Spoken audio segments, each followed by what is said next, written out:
ریاست کا اختیار مانا جاتا تھا، اس کو ساورن رائٹ کہا جاتا تھا کہ ریاست ساورن ہے، اقتدار اعلیٰ کی حامل ہے، اور اقتدار اعلیٰ کی حامل ریاست کا حق ہے کہ جب وہ مناسب سمجھے، ضروری سمجھے تو جنگ بھی کرے، اور گھی اگر سیدھی انگلیوں سے نہیں نکلتا تو ٹیڑھی انگلیوں سے نکالا جاتا ہے، تو اس وجہ سے ساورن کا حق ہے۔ مزید یہ کہ ان دنوں جنگ کے جواز و عدم جواز کا تو سوال نہیں تھا، البتہ اگر کوئی ریاست یہ دعویٰ کرتی کہ میں یہ فلاں ملک کے خلاف جو جنگی کارروائی کر رہا ہوں یہ حق دفاع کے تحت ہے، تو حق دفاع میں کیا کچھ شامل ہے؟ اب اس وقت کا جو بین الاقوامی عرف تھا اور جو رواج تھا، اس کی روح سے حق دفاع کے استعمال کے لیے یہ ضروری نہیں تھا کہ کسی ریاست پر فوجی حملہ ہو تو اس کے بعد اسے دفاع کا حق حاصل ہو، بلکہ بعض اوقات وہ کہتے تھے کہ میرے خلاف معاشی جارحیت ہو رہی ہے، اکنامک ایگریشن ہو رہی ہے، اس وجہ سے میں دفاع کا حق استعمال کرتے ہوئے جنگ میں جا رہا ہوں۔ یا بعض اوقات ایون ہوسٹائل پروپیگنڈا، یعنی میرے خلاف مہم چلائی جا رہی ہے، مجھے بدنام کیا جا رہا ہے، میرے خلاف غلط اطلاعات، غلط باتیں کی جا رہی ہیں وغیرہ وغیرہ، اس بنا پر اس کو روکنے کے لیے۔ اچھا، بعض اوقات یہ ہوتا تھا کہ مجھ پر حملہ نہیں ہوا لیکن میرے شہری ہیں کسی اور ملک میں، تو ان کو بچانے کے لیے میں جا رہا ہوں، کسی اور ملک میں مداخلت کر رہا ہوں، اس کو کہتے تھے پروٹیکشن آف سٹیزنز یا نیشنلز ابراڈ، باہر کسی ملک میں میرے شہری ہیں ان کو میں بچا رہا ہوں۔ بعض اوقات اس سے بھی زیادہ وسیع کر کے کہا جاتا تھا کہ میرے مفادات ہیں کسی اور ملک میں یا کسی اور علاقے میں، ان کے تحفظ کے لیے مجھے جنگ کرنی پڑ رہی ہے، پروٹیکشن آف انٹرسٹس ابراڈ۔ جیسے مثال کے طور پر سوئز کینال کا مسئلہ ہوا، سوئز کینال جو مصر میں بنائی گئی، فرانس اور برطانیہ کے اس میں بڑے شیئرز تھے، اور 1869 میں یہ شروع ہوئی، 100 سال کے لیے لیز پر دی گئی تھی، کیا انہوں نے لے لی تھی، لیکن 1956 میں مصر کے جو صدر تھے جمال عبد الناصر، انہوں نے اسوان ڈیم بنانے کی کوشش کی، اس کے لیے ورلڈ بینک سے قرضہ حاصل کرنے کی کوشش کی۔ ورلڈ بینک نے قرضے کی منظوری بھی ابتدائی طور پر دے دی تھی، لیکن امریکہ کی خواہش تھی کہ مصر اس کے ساتھ مشرق وسطیٰ میں وہ ایک تنظیم بنا رہا تھا روس کے خلاف، تو امریکہ کی خواہش تھی کہ مصر اس تنظیم کا رکن بنے، اس کو میڈو کہتے تھے، مڈل ایسٹ ڈیفنس آرگنائزیشن۔ جمال عبد الناصر نے اس میں شامل ہونے سے انکار کیا، تو امریکہ نے دباؤ ڈال کے ورلڈ بینک سے اسوان ڈیم کے لیے جو قرضہ دیا جانا تھا اس کو روک دیا۔ اب اس کے جواب میں مصر نے یہ کیا کہ اس نے سوئز کینال کو قومیانے کا اعلان کر دیا اور کہا کہ اس سے جتنی آمدنی آئے گی تو وہ اسوان ڈیم کے بنانے پر لگائی جائے گی۔ اس پر برطانیہ نے بھی، فرانس نے بھی کہا کہ یہ ہمارے مفادات پر حملہ ہے، بلکہ اسرائیل نے بھی کہا کہ یہ میرے مفادات پر حملہ ہے، کیونکہ سوئز کینال سے وہ اسرائیل کا کہنا تھا کہ میری تجارت ہوتی ہے اور وہ متاثر ہوتی ہے اور مجھے دفاع کا بھی مسئلہ ہوگا۔ تو ان تین ممالک نے مل کر، برطانیہ، فرانس اور اسرائیل، ان تین ممالک نے مل کر سوئز کینال پر قبضے کے لیے حملہ کیا، اور اس کو جواز دینے کے لیے وہی ما قبل از اقوام متحدہ کا جو تصور تھا پروٹیکشن آف انٹرسٹس ابراڈ، اس کو جواز کے طور پر استعمال کیا۔ اس سب کو حق دفاع میں شامل سمجھا جاتا تھا۔ پہلی دفعہ جدید تاریخ میں، یورپی بین الاقوامی قانون کی تاریخ میں، جنگ کو کب ناجائز قرار دیا گیا؟ 1928 میں، یعنی ابھی 100 سال بھی نہیں ہوئے۔ 1928 میں ایک معاہدہ طے پایا امریکہ اور فرانس کے درمیان، اس کو معاہدہ پیرس کہتے ہیں، پیکٹ آف پیرس۔ اس میں پہلی دفعہ یہ قرار پایا کہ جنگ ناجائز ہے۔ یہ دو طرفہ معاہدہ تھا امریکہ اور فرانس کے درمیان، لیکن پھر باقی جو یورپی ریاستیں تھیں وہ بھی اس میں شامل ہوتی گئیں، تو اس نے ایک بین الاقوامی معاہدے کی حیثیت حاصل کر لی، ایک عمومی قبولیت اس کو حاصل ہو گئی۔ اس معاہدے کے بعد بین الاقوامی قانون میں یہ اصول طے پایا کہ کوئی ریاست کسی دوسرے علاقے پر قبضہ کر لے، جبری طور پر اس کا الحاق کر لے، تو وہ علاقہ اس ریاست کا نہیں بنتا۔ کانکویسٹ اور اینیکسیشن کے ذریعے آپ علاقے کو اپنے ملک کا حصہ نہیں بنا سکتے۔ یہ اصول پہلی دفعہ اس معاہدے کے بعد بین الاقوامی قانون میں طے پایا، ورنہ اس سے پہلے تو یہ کہا جاتا تھا کہ جس ریاست نے کسی دوسرے علاقے پر قبضہ کیا بزور طاقت اور وہ قبضہ مستقل ہوا تو وہ اس ملک کا حصہ ہوا۔ لیکن اب یہ کہا جانے لگا کہ قبضے کے بعد جلد یا بدیر قابض طاقت کو نکلنا ہوگا، کیونکہ قبضے کے ذریعے آپ کو اس علاقے پر ملکیت حاصل نہیں ہوتی، جبری الحاق کے ذریعے آپ کو وہ علاقہ حاصل نہیں ہوتا، آپ کو نکلنا ہوگا۔ اب دیکھیے اس کی ایک مثال یہ ہے کہ 1948 میں اسرائیل کی ریاست وجود میں آئی ہے، اقوام متحدہ کے ایک منصوبے کے تحت وجود میں آئی، ہم اسے بھی ناجائز کہتے ہیں، لیکن جو بین الاقوامی قانون کی روح سے پوزیشن ہے وہ یہ ہے کہ جو علاقے اقوام متحدہ نے اسرائیل نامی ریاست کے لیے دیے وہ اسرائیل کا حصہ شمار ہوتے ہیں، لیکن اسرائیل نے 1948 میں بھی کچھ علاقے اضافی قبضے میں لیے، پھر 1967 کی جنگ میں، بالخصوص 1967 کی جنگ میں اسرائیل نے بہت سارے علاقے قبضے میں لیے، مصر سے بھی، شام سے بھی، اردن سے بھی، اور سب سے بڑھ کر جو ہم سب کے لیے شرم کا بھی باعث ہے، افسوس کا بھی، دکھ کا بھی، وہ بیت المقدس پر قبضہ ہے، فلسطین پر قبضہ ہے، مسجد اقصی پر قبضہ ہے۔ تو بین الاقوامی قانون کی روح سے اقوام متحدہ کی پوزیشن یہ ہے کہ جو علاقے اسرائیل نے طاقت کے ذریعے قبضے میں لیے ہیں بشمول بیت المقدس کے، وہ اسرائیل کا حصہ نہیں ہیں، ان کو کہا جاتا ہے آکوپائڈ پیلسٹینین ٹیریٹریز، یعنی مقبوضہ فلسطینی علاقے۔ تو 1967 اور اب 2020 یہ تقریباً 53 سال ہو گئے ہیں، لیکن ابھی تک ان علاقوں کو مقبوضہ علاقے کہا جاتا ہے، ان کو اسرائیل کا حصہ نہیں مانا جاتا۔ اقوام متحدہ کے بعد قانون کی صورتحال کیا ہوئی؟ اقوام متحدہ کے منشور میں، جیسے میں نے ابھی عرض کیا، دفعہ 2 اہم ہے۔ اس میں پہلے تو یہ صراحت کی گئی کہ جو اقوام متحدہ کی رکن ریاستیں ہیں وہ آپس کے تمام تنازعات پرامن ذرائع سے، پرامن طریقوں سے حل کرنے کی کوشش کریں گی۔ یہ ایک ایجابی ذمہ داری ہوئی تمام ریاستوں کی جو اقوام متحدہ کی ممبرز ہیں،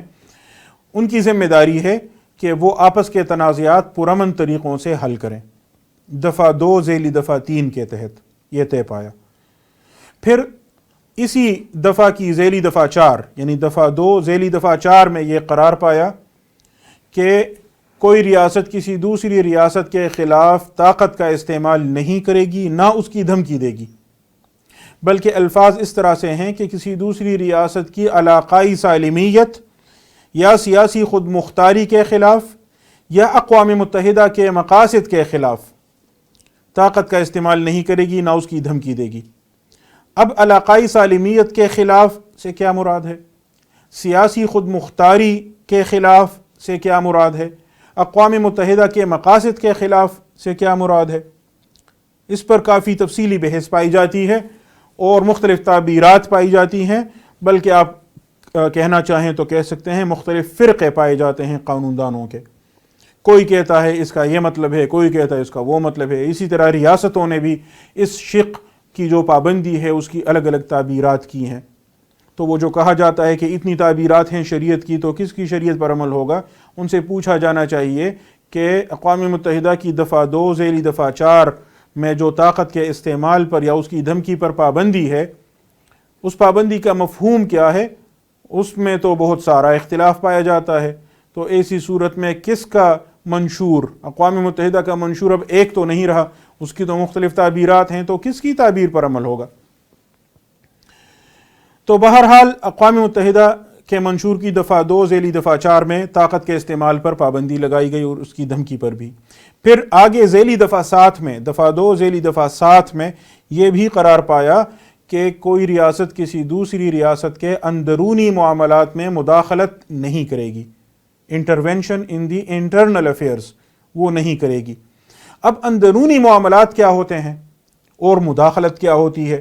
یہ پھر تعبیر قانون کا مسئلہ ہوا، اور اس پر بھی بہت سارا اختلاف پایا جاتا ہے۔ کون کون سے امور ایسے ہیں جو اندرونی معاملات ہیں، بلکہ کچھ امور ایسے تھے جو انٹرنیٹ کے وجود میں آنے سے پہلے اور انفارمیشن ٹیکنالوجی میں ترقی سے پہلے اندرونی معاملات سمجھے جاتے تھے، اب وہ بھی اندرونی نہیں رہے۔ اور ایک عام اصول یہ مانا جاتا ہے بین الاقوامی قانون کے ماہرین میں کہ کون سے امور اندرونی معاملات ہیں، تو اس کا انحصار ریاست کی حساسیت پر بھی ہے اور اس کی طاقت پر بھی ہے۔ جو چیزیں آپ اندرونی معاملات میں شامل سمجھتے ہیں اور ان میں کسی کو مداخلت سے روکنا چاہتے ہیں اور روک سکتے ہیں، وہ آپ کے اندرونی معاملات ہیں، ورنہ کوئی بھی معاملہ اندرونی نہیں۔ یہ اسی طرح کی بات ہے کہ بے عزتی وہی ہوتی ہے جسے آپ بے عزتی سمجھیں۔ تو اندرونی معاملہ کیا ہے اور اندرونی معاملے میں مداخلت کیا ہے، یہ آپ کے احساس پر منحصر ہے۔ تو اب ذیلی دفعہ 7 کے تحت یہ قرار پایا تو تمام ریاستیں آپس کے جو تنازعات ہیں پرامن ذرائع سے حل کریں گی، طاقت کا استعمال نہیں کریں گی ایک دوسرے کے خلاف، نہ اس کی دھمکی دیں گی، اور اندرونی معاملات میں مداخلت بھی نہیں کریں گی۔ یہ اس معاہدے میں طے پایا اقوام متحدہ کے منشور میں۔ لیکن ریاستیں کرتی تو ہیں، اندرونی معاملات میں مداخلت بھی کرتی ہیں اور طاقت کا استعمال بھی کرتی ہیں اور دھمکیاں بھی دیتی ہیں۔ تو اس سے نمٹنے کے لیے اقوام متحدہ کے منشور کے باب ہفتم میں ایک طریقہ وضع کیا گیا جس کو کہا جاتا ہے اجتماعی نظام کے تحت جنگ، یوز آف فورس، اور اس کو کہا جاتا ہے کلیکٹیو یوز آف فورس، اجتماعی طریقے سے طاقت کا استعمال۔ یعنی ایسے کسی جارح ملک سے نمٹنے کے لیے اقوام متحدہ کی پوری تنظیم یعنی پوری دنیا مل کر اس کے خلاف لڑے گی۔ اس کے لیے باب ہفتم میں یہ قرار پایا کہ اگر کسی ریاست نے کسی دوسری ریاست کے خلاف جارحیت کا ارتکاب کیا یا امن کے معاہدے کی خلاف ورزی کی، یا ابھی کی نہیں ہے لیکن کسی ریاست کی جانب سے یہ خدشہ پیدا ہو گیا ہے کہ وہ بین الاقوامی امن کو نقصان پہنچائے گی، جنگ کرے گی، تو ایسی صورت میں اقوام متحدہ کی سلامتی کونسل کے پاس یہ اختیار ہے کہ وہ اس ریاست کے خلاف کارروائی کرے۔ سلامتی کونسل میں 15 ریاستیں رکن ہیں، 10 عارضی رکن ہوتی ہیں، 2 سال کے لیے ان کا انتخاب ہوتا ہے اقوام متحدہ کی جنرل اسمبلی سے، اور 5 ریاستیں مستقل رکن ہیں۔ یہ 5 ریاستیں وہ تھیں جنہوں نے 1945 میں دوسری جنگ عظیم میں فتح حاصل کی تھی۔ اب 1945 کے بعد 2020 تک پلوں کے نیچے بہت سا پانی بہہ چکا ہے، بلکہ بہت سا پانی پلوں کے اوپر بھی بہہ چکا ہے۔ اب دنیا بہت تبدیل ہو چکی ہے، لیکن اقوام متحدہ کی تنظیم اسی 1945 کے نظام کی اسیر ہے، اور وہی 5 ریاستیں اب بھی مستقل اس سلامتی کونسل کی رکن ہیں، اور ان کے پاس ویٹو کا اختیار ہے، جس کا مطلب یہ ہے کہ ان ریاستوں میں کسی ایک نے بھی نہ کہا تو پھر سلامتی کونسل آگے کارروائی نہیں کر سکے گی۔ اس طرح انہوں نے نظام اپنے کنٹرول میں لے لیا ہے۔ تو بہرحال اگر ان میں سے کوئی ایک بھی، ان 5 ریاستوں میں کوئی ایک بھی نہ کہے تو اس کے بعد اکثریت پر فیصلہ ہوگا کہ اگر اکثریت نے کہا کہ آگے جاتے ہیں تو وہ کارروائی کر لیں گے اس جارح ریاست کے خلاف جس سے دنیا کے امن کو خطرہ ہو۔ اس کے لیے اس باب ہفتم میں مزید یہ قرار دیا گیا تھا کہ جتنی بھی ریاستیں اقوام متحدہ کی رکن ہیں وہ اقوام متحدہ کو اپنی فوج کا کچھ حصہ دے لیں گی، اور اس طرح ایک بین الاقوامی فوج ہوگی جو اقوام متحدہ کے کمان کے تحت ہوگی۔ لیکن ایسا کبھی عملاً نہیں ہو سکا، کیونکہ جیسے پچھلے لیکچر میں بھی میں نے واضح کیا تھا، دوسری جنگ عظیم کے اختتام پر روس اور امریکہ کے درمیان اشتراکیوں اور سرمایہ داروں کے درمیان جو کشمکش تھی وہ پھر عروج پکڑ گئی، تو ایسا کوئی نظام عملاً تشکیل نہ پا سکا، کوئی بین الاقوامی فوج جو اقوام متحدہ کے زیر کمان ہو وہ وجود میں نہیں آ سکی۔ پہلی دفعہ اس باب ہفتم کے تحت کارروائی کی گئی 1990 میں، یعنی اس وقت جب روس انتہائی مضمحل ہو چکا تھا، کمزور ہو چکا تھا، اور پھر کچھ ہی دنوں بعد، کچھ ہی عرصے بعد وہ منتشر بھی ہوا، بکھر گیا۔ 1990 میں جب عراق نے کویت پر قبضہ کیا تو کویت کو آزاد کرانے کے لیے اقوام متحدہ کی سلامتی کونسل نے قراردادیں منظور کیں اور اس موقع پر ایک بین الاقوامی فوج تشکیل پائی، لیکن وہ فوج اس طرح کی نہیں تھی جیسے اس باب ہفتم میں قرار دیا گیا تھا، بلکہ اجتہاد کرتے ہوئے نئے حالات کے پیش نظر انہوں نے ایک نیا طریقہ وضع کیا جو اقوام متحدہ کے منشور میں صراحتاً مذکور نہیں تھا۔ انہوں نے کہا کہ بین الاقوامی فوج تو کوئی موجود نہیں ہے، اب یوں کرتے ہیں کہ کچھ ریاستیں وہاں جا کر اپنی فوجیں وہاں بھجوا کر کویت کو آزاد کرانا چاہتی ہیں، لیکن ان کے پاس قانوناً اختیار نہیں ہے۔ اختیار تو سلامتی کونسل کے پاس ہے، لیکن سلامتی کونسل کے پاس فوج نہیں ہے۔ تو طریقہ یہ طے پایا کہ سلامتی کونسل ایک قرارداد کے ذریعے اپنا یہ اختیار تفویض کر دے گی، ڈیلیگیٹ کر دے گی، اتھورائز کر دے گی اس ریاستوں کے مجموعے کو جو اپنی فوج وہاں دینا چاہتی ہے۔ تو ریاستوں کے اس مجموعے کو کہا گیا کولیشن آف دا ولنگ، یعنی ولنگ ریاستیں، جو ریاستیں اپنی فوجیں دینے پر راضی ہیں انہوں نے ایک کولیشن بنا دیا ہے، ایک اتحاد بنا دیا ہے، اس اتحاد کو ہم یہ اختیار تفویض کر رہے ہیں۔ اس طریقے پر 1990 کی دہائی میں کئی ممالک میں کارروائی کی گئی، لیکن 2001 کے بعد یہ سلسلہ بھی رک گیا اور ایک نیا نظام تشکیل پایا جس پر بحث کی اس وقت ہمارے پاس گنجائش نہیں ہے۔ اقوام متحدہ کے باب ہفتم میں ایک اور اہم بات یہ کی گئی کہ جب تک سلامتی کونسل کارروائی کرے گی جارح ریاست کے خلاف تو اس کا یہ مطلب نہیں کہ جس ریاست پر حملہ ہو وہ آرام سے بیٹھی رہے، نہیں، بلکہ جس پر حملہ کیا گیا تو وہ دفاع کا حق رکھتی ہے، اور جب تک سلامتی کونسل کارروائی کرے گی تب تک وہ اپنا دفاع کا حق استعمال کر سکتی ہے۔ تو کہا جاتا ہے کہ اقوام متحدہ کے منشور کے تحت جنگ کی دو ہی جائز صورتیں ہیں، ایک جب سلامتی کونسل کسی ملک کے خلاف کارروائی کرے اور ایک دفاع کا حق، لیکن ان دونوں پر کافی تفصیلی تنازعات موجود ہیں جو کسی اور مجلس میں کسی اور موقع پر ان پر بحث کی جا سکتی ہے۔ اب ہم آداب القتال کے قانون کی طرف جاتے ہیں، یعنی اس قانون کی طرف جو ہمیں یہ بتاتا ہے کہ جنگ کے دوران میں کیا جائز ہے کیا ناجائز ہے، کون سے ہتھیار استعمال کر سکتے ہیں کون سے نہیں، کن اہداف کو نشانہ بنا سکتے ہیں، کن اہداف کو نشانہ بنانا ناجائز ہے، کن لوگوں کو نشانہ بنایا جا سکتا ہے اور کن کو نہیں بنایا جا سکتا۔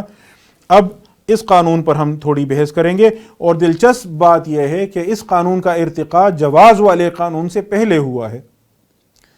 یعنی جیسے میں نے عرض کیا کہ جنگ پر تو پابندی بین الاقوامی قانون میں تھی ہی نہیں، انگریزوں کے یورپ کے بنائے ہوئے بین الاقوامی قانون میں تو جنگ کو ناجائز نہیں مانا جاتا تھا، لیکن جنگ کے دوران میں کیا جائز ہے کیا ناجائز ہے اس پر بات ہوتی تھی، اور یہ بات بھی بہت دیر سے شروع ہوئی۔ یعنی مختلف مذاہب میں، یہاں تک کہ مسیحیت میں بھی جنگ میں بہت سارے کاموں کو ناجائز سمجھا جاتا تھا، اور مسیحی اخلاقیات کی روح سے ان کو برا کہا جاتا تھا، لیکن جو سیکولر بین الاقوامی قانون یورپی طاقتوں نے بنایا اس میں قانوناً جنگ کے دوران میں کون سے امور جائز اور ناجائز ہیں اس پر بحث بہت بعد میں شروع ہوئی۔ 1864 میں پہلا جنیوا معاہدہ ہوا جس کے تحت یہ قرار پایا کہ جنگ کے دوران میں جو زخمی ہو جائیں، بیمار پڑ جائیں، مزید جنگ میں حصہ لینے کے قابل نہ ہوں، ان پر حملہ نہیں کیا جائے گا، اور ایک بین الاقوامی تنظیم، ریڈ کراس کی تنظیم، صلیب احمر کی تنظیم جو 1863 میں اس سے ایک سال پہلے وجود میں آئی تھی، اس تنظیم کو ہم یہ حق دیں گے کہ وہ زخمیوں کی مرہم پٹی کرے، ان کی دیکھ بھال کرے، مریضوں کا خیال رکھے، لاشیں اٹھائے، اور وہ تنظیم جنگ میں کسی فریق کا ساتھ نہیں دے گی، وہ غیر جانبدار رہے گی، وہ مسلح بھی نہیں ہوگی، اس کے ارکان غیر مسلح ہوں گے، لیکن ان پر حملہ بھی نہیں کیا جائے گا۔ تو اس طرح یہ سلسلہ شروع ہوا۔ 1863 میں وہ تنظیم بنی، 1864 میں یہ معاہدہ ہوا، اور یہ معاہدہ صرف زخمیوں کی دیکھ بھال کے لیے تھا کہ ہم زخمیوں پر حملہ نہیں کریں گے، اور ریڈ کراس کی تنظیم ہوگی جو جنگ میں کسی فریق کا ساتھ نہیں دے گی لیکن وہ زخمیوں کی دیکھ بھال کرے گی، اس پر بھی ہم حملہ نہیں کریں گے۔ پھر ہوتے ہوتے یہ سلسلہ آہستہ آہستہ آگے بڑھتا گیا، یہاں تک کہ ایک بہت بڑا مسئلہ پہلی جنگ عظیم میں سامنے آیا۔ انسانیت کی تاریخ میں اتنی بڑی تعداد میں جنگی قیدی کبھی سامنے نہیں آئے تھے، ہزاروں کی تعداد میں جنگی قیدی مختلف ممالک کے قبضے میں آئے تھے۔ تو اب ان جنگی قیدیوں کے ساتھ جو سلوک ہو رہا تھا اور جو ان کی بری حالت تھی اس سے نمٹنے کے لیے پہلی جنگ عظیم کے بعد ایک اور معاہدہ ہوا جس میں یہ قرار پایا کہ جنگی قیدیوں کے کیا حقوق ہیں اور ان کا کیسے خیال رکھا جائے گا۔ بیچ میں ہیگ میں، جو ہالینڈ میں، نیدرلینڈ میں مشہور شہر ہے، وہاں کچھ اور بھی معاہدات طے پائے تھے، اور وہ اس میں انہوں نے کوشش کی کہ جو اس طرح کے امور آداب القتال سے متعلق ہیں اور وہ بین الاقوامی عرف اور رواج کا حصہ ہیں ان کو مدون کر کے معاہدات کی صورت دی جائے۔ پھر دوسری جنگ عظیم کے بعد مزید مسائل سامنے آئے، کیونکہ دوسری جنگ عظیم میں تو انسانیت کی تباہی کے وہ مناظر سامنے آئے جو انسانیت کی تاریخ میں کبھی نہیں انسان نے دیکھے تھے۔ لاکھوں لوگوں کا قتل عام ہوا، کروڑوں لوگ متاثر ہوئے، جتنی بڑے پیمانے پر تباہی ہوئی، ایسی تباہی کبھی انسان نے نہیں دیکھی تھی۔ اب دوسری جنگ عظیم کے بعد یہی طاقتیں بیٹھ کر آپس میں طے کرنے لگیں کہ آئندہ ہم نے جنگ میں کیا کچھ نہیں کرنا۔ تو 4 بڑے معاہدات، ضخیم معاہدات جنیوا میں طے پائے۔ میں ان کا مختصر تعارف کر دیتا ہوں۔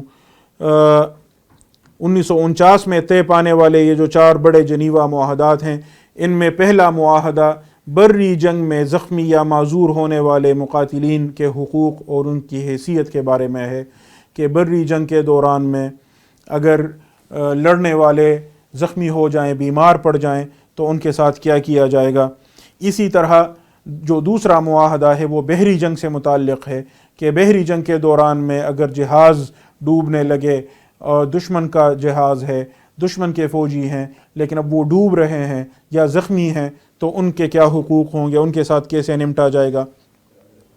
جو تیسرا معاہدہ ہے وہ دشمن کے قبضے میں آنے والے مقاتلین یعنی جنگی قیدیوں کے متعلق ہے کہ ان کے کیا حقوق ہیں اور ان کے ساتھ کیا سلوک کیا جائے گا۔ اور جو چوتھا معاہدہ ہے وہ عام شہریوں کے حقوق کے بارے میں ہے اور ان کی حیثیت کے بارے میں ہے، اور اس کے علاوہ جنگ میں اگر کسی فریق کی ریاست پر قبضہ ہو جائے تو مقبوضہ علاقے کے لوگوں کے کیا حقوق ہیں، قابض طاقت کے کیا اختیارات ہیں اور کیا کچھ اس کے اختیار میں شامل نہیں ہے۔ یہ معاملات اس چوتھے معاہدے میں طے پائے۔ پھر جب 1960 کی دہائی میں بہت سارے ممالک آزاد ہوئے، افریقہ میں، لاطینی امریکہ میں، ایشیا میں، تیسری دنیا کے ممالک جنہیں کہا جاتا ہے، تو ان کی کوششوں سے 1977 میں 2 مزید معاہدات اضافہ کیے گئے ان جنیوا معاہدات کے ساتھ۔ ان کو ہم ایڈیشنل پروٹوکولز کہتے ہیں، اضافی ملحق کہیں انہیں، وہ ان کے ساتھ ملحق کیے گئے کہ بین الاقوامی جنگ میں جب 2 یا زائد ریاستیں آپس میں لڑ رہی ہوں تو اس میں عام شہریوں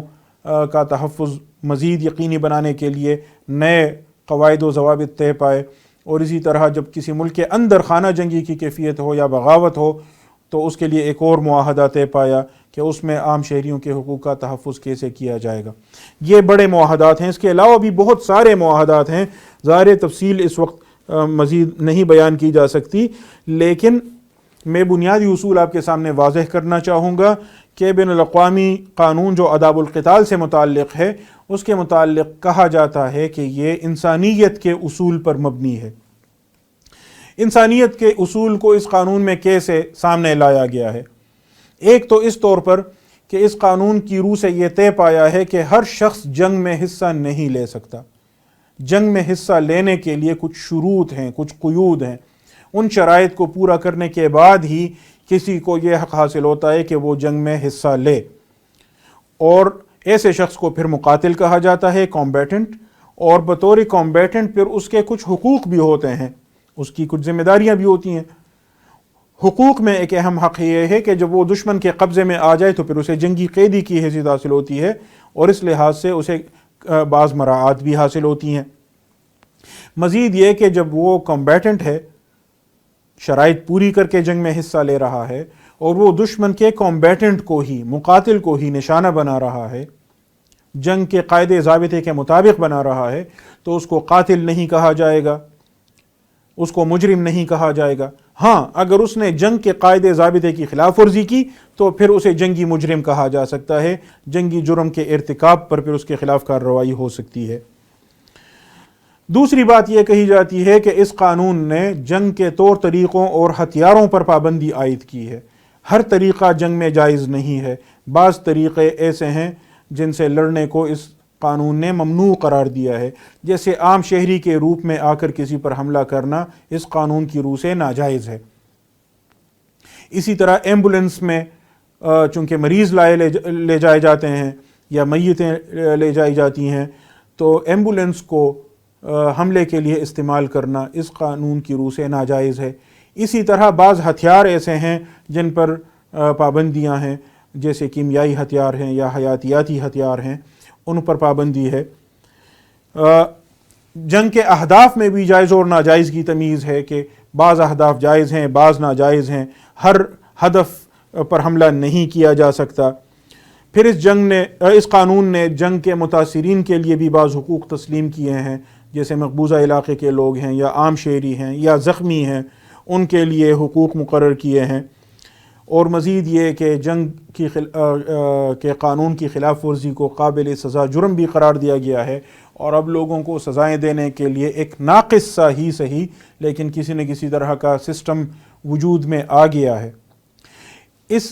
طرح ان مختلف اطراف سے آپ دیکھیں تو خلاصہ اس قانون کا یہ نکلتا ہے کہ جنگ میں سب کچھ جائز نہیں ہے۔ یہ جو کہا جاتا ہے نا کہ جنگ میں اور محبت میں سب کچھ جائز ہے، یہ غلط ہے۔ جنگ میں سب کچھ جائز نہیں ہے، بلکہ میں اپنے اسٹوڈنٹ سے کہا کرتا ہوں کہ محبت میں بھی سب کچھ جائز نہیں ہے، اور جسے یقین نہ ہو وہ کر کے دیکھ لے۔ اب میں اس بات پر تھوڑی بحث کروں گا کہ قانون جنگ میں اور حقوق انسانی کے قانون میں کیا تعلق ہے۔ قانون جنگ کو قانون انسانیت بھی کہا جاتا ہے، کیونکہ جیسے ابھی میں نے واضح کرنے کی کوشش کی، ان کا کہنا ہے کہ ہم نے جنگ کو انسانیت کے حدود کے اندر لانے کی کوشش کی ہے، اس وجہ سے اس کو ہیومینیٹیرین لا کہا جاتا ہے۔ اور دوسری جانب ہیومن رائٹس لا ہے، انسانی حقوق کا قانون۔ دونوں میں فرق کیا ہے؟ ایک عام فرق یہ بیان کیا جاتا ہے کہ انسانی حقوق کا اطلاق عام حالات میں ہوتا ہے، حالت امن میں ہوتا ہے، جبکہ جنگ کا قانون تو جنگ کے لیے بنا ہوا ہے۔ یہ بات اصولاً صحیح ہے، اور آج سے چند سال پہلے، 2-3 عشرے پہلے تک بالکل صحیح تھی، لیکن اب جو حقوق انسانی کا قانون ہے وہ تھوڑا مزید آگے گیا ہے، اور اب اس نے یہ طے کیا ہے کہ بعض حقوق ایسے ہیں جو جنگ کے دوران میں بھی معطل نہیں کیے جا سکتے۔ اس کا مطلب یہ ہوا کہ بعض حقوق ایسے ہیں، حقوق انسانی کے قانون کا ایک حصہ ایسا ہے جو جنگ کے دوران میں بھی نافذ العمل رہتا ہے۔ تو اس کا مطلب یہ ہوا کہ جنگ کے دوران میں جنگ کے قانون کا اطلاق تو ہوتا ہی ہے، قانون حقوق انسانی کے کچھ حصے کا بھی اطلاق ہوتا ہے۔ تو اب دونوں حصوں کا بیک وقت اطلاق کیسے ہوگا؟ اس میں مسئلہ آتا ہے۔ مثال کے طور پر ایک مسئلہ دہشت گردی کے جنگ کے حوالے سے لیں۔ دہشت گردی کے خلاف جنگ کے نام سے جو نام نہاد سلسلہ شروع ہوا، تو اس میں کہا گیا کہ یہ جو دہشت گرد ہیں ان کے خلاف ہم لڑ رہے ہیں۔ اب اگر آپ ان کے خلاف لڑ رہے ہیں تو لڑائی کے تو اپنے اصول ہیں، جنگ کے تو اپنے ضابطے ہیں، لیکن اگر وہ دہشت گرد ہیں، اگر وہ مجرم ہیں، ان کے خلاف آپ نے عدالت میں جرم ثابت کرنا ہے، تو جرم ثابت کیے بغیر ان کو قتل کیسے کر سکتے ہیں؟ مثال کے طور پہ ڈرون کے ذریعے آپ کسی کو نشانہ بنائیں تو وہ پکڑا تو نہیں جاتا نا، وہ تو مارا جاتا ہے۔ تو اگر وہ وانٹڈ کرمنل تھا، مطلوبہ مجرم تھا، تو اس کو تو پکڑ کر عدالت میں لانا تھا، اس کا جرم ثابت کرنا تھا، اسے معصوم فرض کرنا تھا جب تک اس کا جرم ثابت نہ ہوتا۔ پھر یہ کہ جو حقوق انسانی کا قانون ہے اس کے تو اپنے اصول ہیں، اس کے تحت تو آپ کم سے کم طاقت کا استعمال کریں گے، یعنی اگر آپ گرفتار کر سکتے ہیں تو زخمی نہیں کریں گے، اگر آپ زخمی کر کے اسے اس کام سے باز رکھ سکتے ہیں تو قتل نہیں کریں گے، اور قتل تو سب سے آخری آپشن ہوتا ہے۔ جبکہ جنگ کے قانون کی روح سے آپ کو یہ حق حاصل ہے کہ دشمن کو فوری طور پر شکست دینے کے لیے ابتدا سے ہی اس کو قتل کرنے کی کوشش کریں تاکہ فوراً مسئلہ ختم ہو۔ جنگ کے اپنے طور طریقے ہیں، حقوق انسانی کے اپنے تقاضے ہیں، تو دونوں پر بیک وقت کیسے عمل ہوگا؟ اچھا، بعض اوقات آپ فوج کو بلا لیتے ہیں سول اتھارٹی کی مدد کے لیے، ہمارے پاکستان کے دستور کے تحت بھی اس کے متعلق تفصیلی دفعات موجود ہیں، اور فوجداری ضابطے میں بھی موجود ہیں کہ فوج کیسے بلائی جاتی ہے اور پھر وہ سول اتھارٹی کی مدد کیسے کرتی ہے۔ لیکن فوج کی تربیت تو جنگ کے لیے ہوئی ہوتی ہے۔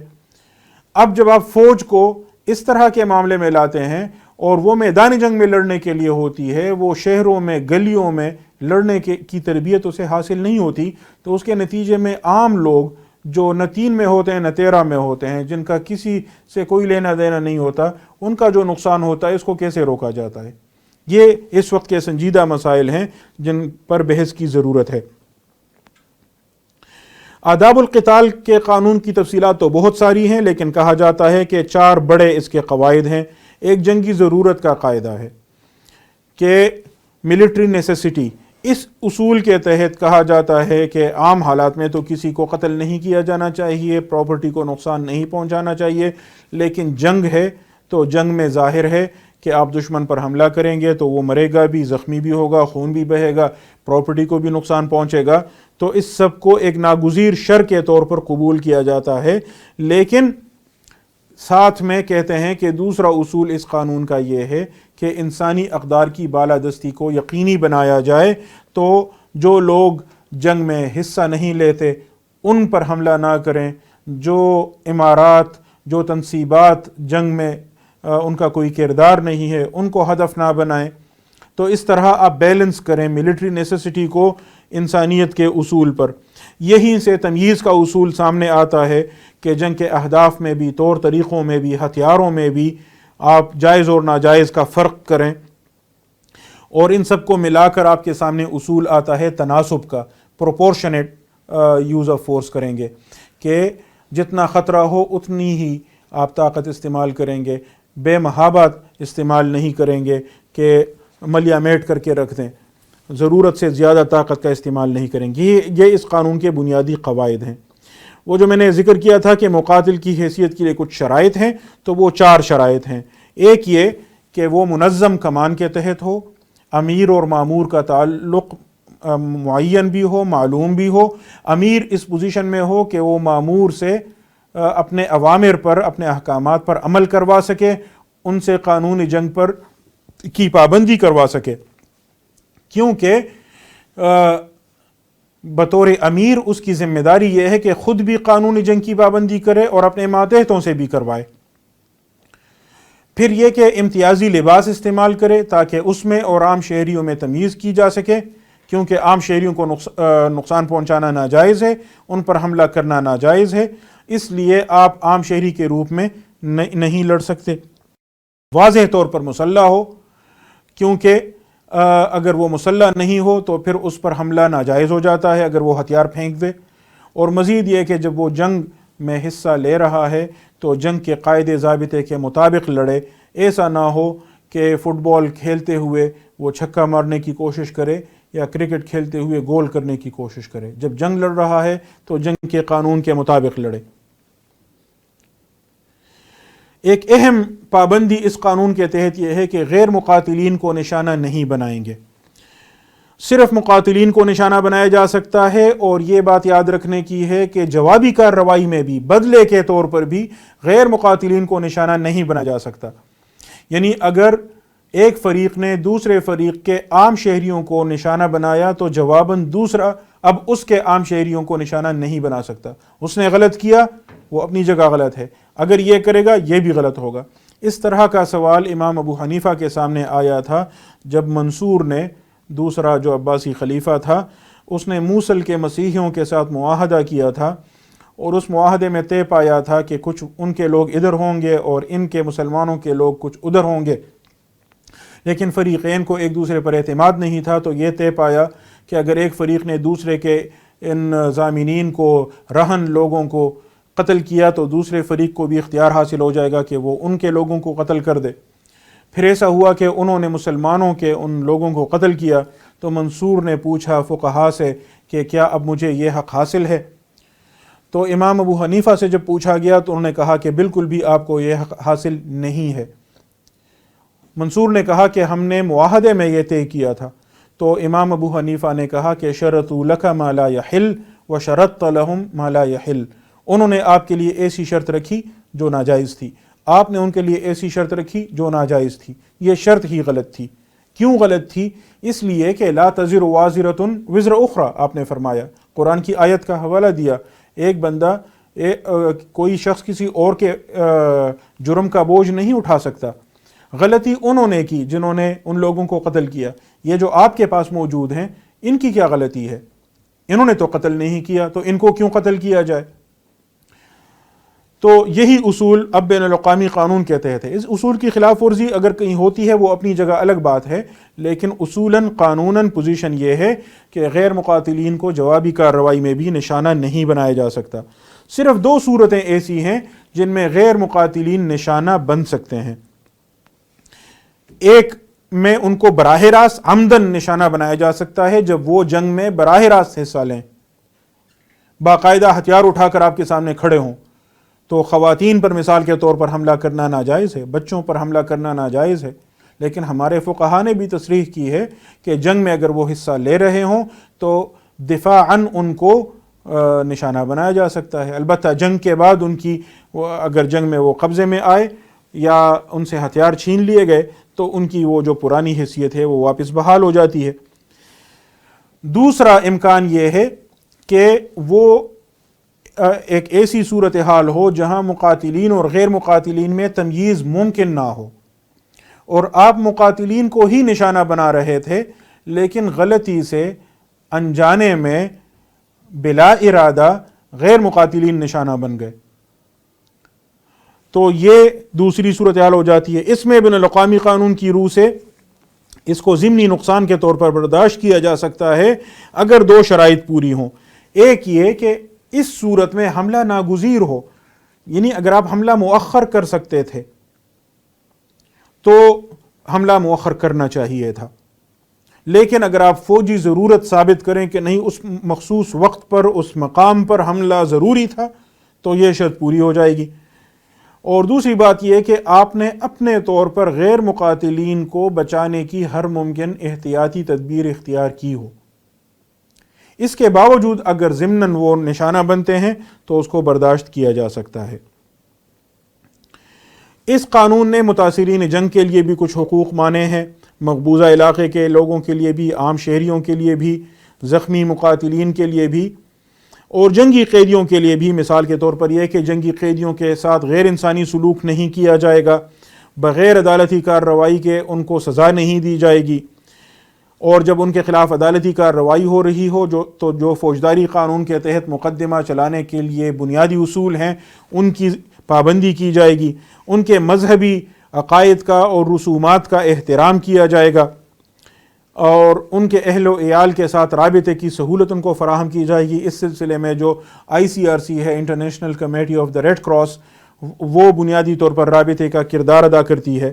اور اس کے علاوہ یہ کہ جنگ کے اختتام پر فوری طور پر ان کو رہا کیا جائے گا، لیکن جنگ کے اختتام سے مراد کیا ہے اس پر کافی بحث کی جا سکتی ہے، اور چونکہ بین الاقوامی معاہدات میں جنگ کے اختتام کی کوئی خصوصی تعریف پیش نہیں کی گئی، تو اس وجہ سے جو طاقتور ریاستیں ہوتی ہیں وہ کہتی ہیں جنگی قیدیوں کو رہا کرنا تو لازم ہے، لیکن جنگ کے اختتام پر تو جنگ ابھی ختم نہیں ہوئی۔ اس طرح کے مسائل ہیں۔ یہ میں نے آپ کے سامنے ایک عمومی خاکہ پیش کیا، تفصیلات تو بہت ساری ہیں۔ اب میں آپ کے سامنے دو تصویریں رکھوں گا اور میں چاہوں گا کہ اس پر میں اگلے دن تک آپ مجھے اپنی رائے دے دیں کہ اس کے متعلق بین الاقوامی قانون کے ان اصولوں کی روشنی میں آپ کی رائے کیا ہے۔ ایک یہ تصویر ہے جس میں یہ ایک فوجی گاڑی ہے اور اس پر صلیب احمر کا نشان موجود ہے۔ اب صلیب احمر، ریڈ کراس جو لوگ استعمال کرتے ہیں تو ان پر تو حملہ ناجائز ہوتا ہے، تو سوال یہ ہے کہ کیا اس فوجی گاڑی پر حملہ جائز ہے بین الاقوامی قانون کے اصولوں کی روح سے یا ناجائز ہے؟ یہ ایک سوال ہوا۔ دوسرا سوال اس شخص کے بارے میں ہے جو ہوا میں اس وقت معلق ہے، وہ پیچھے آپ کو اس کا جہاز دکھائی دے رہا ہے جس کو نشانہ بنایا گیا وہ جنگی جہاز تھا، اس نے حملہ کیا تھا، یہ اس کا پائلٹ ہے، جہاز نشانہ بنا، تباہ ہو رہا تھا، اس نے خود کو ایجیکٹ کر کے وہاں سے نکال لیا، پیراشوٹ کے ذریعے نیچے اتر رہا ہے۔ اب اس شخص پر اس حالت میں حملہ جائز ہے یا ناجائز ہے بین الاقوامی قانون کے اصولوں کی روشنی میں؟ یعنی جب تک وہ جہاز میں تھا تب تک تو ظاہر ہے، چونکہ وہ بمباری کے لیے آیا تھا، حملے کے لیے آیا تھا، جہاز کو تو نشانہ بنا لیا گیا، اب یہ جہاز سے پیراشوٹ کے ذریعے اتر رہا ہے، اس حالت میں اس پر حملہ جائز ہے یا ناجائز ہے؟ یہ آپ کے لیے سوال ہوا۔ میرے لیے اگر آپ کے کچھ سوالات ہوں تو میں ان کو ویلکم کروں گا۔ اللہ تعالیٰ آپ کو جزائے خیر دے۔ بہت بہت شکریہ۔